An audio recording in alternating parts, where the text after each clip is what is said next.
21-year-old David Wood was commander of 24 Platoon, 2nd Oxford and Buckinghamshire Light Infantry. He took part in Operation Deadstick, a British airborne operation on the 6th of June 1944 as part of the D-Day landings. Deadstick's objective was to secure two key bridges across the River Orne and the Caen Canal. Here, in a clip from his 2002 interview, David describes his part in the operation up to the moment he was injured. We went to our individual gliders, and there would be 30 of us in all, sitting down either side of the glider, rather as one did in an old-fashioned tram, with the two pilots up at the front and me near the front and the two doors, one on either side. Then, of course, it was dark and about 10 to 11 at night, I think. We were towed down the runway by Halifax bombers. We were then cast off over the coast of France at about 5,000 feet. And as we were coming down at about 90 miles an hour, the two pilots up in front of me, one of them suddenly said, "Christ, there's the bridge!" And we went down very sharply and had a very rough land. As we landed, in fact, there were skids on the glider. I don't think we had wheels. If we had, they'd come off, but I think we had skids instead of...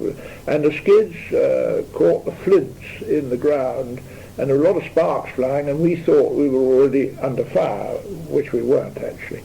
The landing was so rough, I was thrown out of the glider onto the ground, where I found myself still clutching my Sten gun with the bayonet fixed, and believe it or not, a canvas bucket of grenades that I decided to carry in addition to all my other equipment, because I thought it would be useful to have extra grenades. None of those had exploded, which says something for their manufacture. Having got the platoon assembled, I then went at the double to report to my company commander, John Howard, who was by this time by the barbed wire, literally within about 50 yards, if not less, of the bridge. He whispered to me, literally, "David, number 2."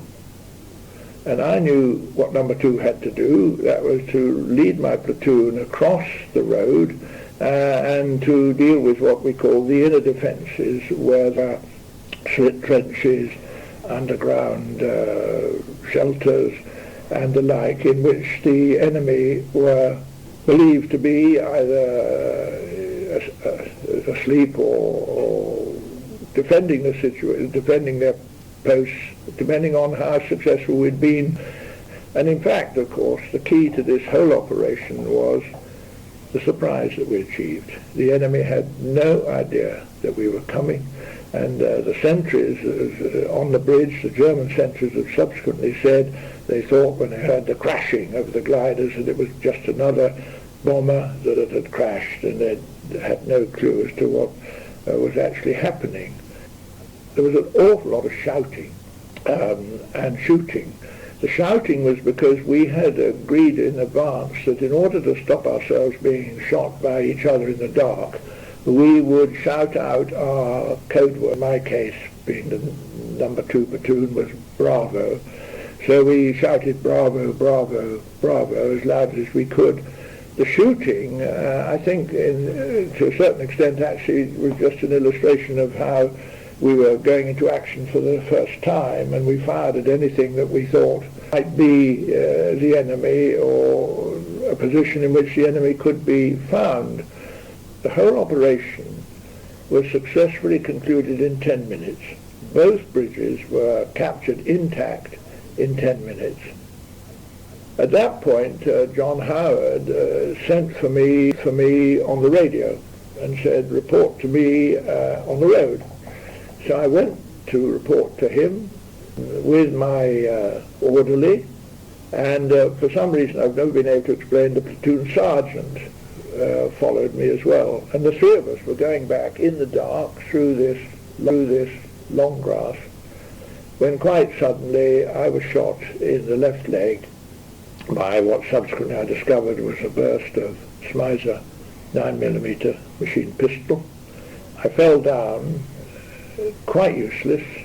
All these stories I've heard about John Wayne and others running all around with one leg bust and the other one still working was not the case at all. I was no use to anybody. I was very frightened because I thought any minute the chap who'd shot me was going to appear through the grass and finish me off. So I shouted, and before very long, two medical orderlies in my platoon, two private soldiers, arrived. They put a rifle splint on my shattered leg, and they gave me some morphine. And really, from then on, I was literally hors de combat. I wasn't any good to anybody. The platoon sergeant, my backman orderly, were also shot, but not as seriously as I had been. But it meant that a corporal took command of the platoon from that moment onwards. Eventually I saw a young, and I suspect very tired, medical officer, and 3 bullets had gone into my leg. One had come out, one is still there, and the third one came out later on when I was in hospital, Meanwood Park in Leeds, where I stayed from the 14th of June, I think it was by now, till sometime in October. Please help to rescue and preserve more memories of the Second World War. Visit www.war-experience.org.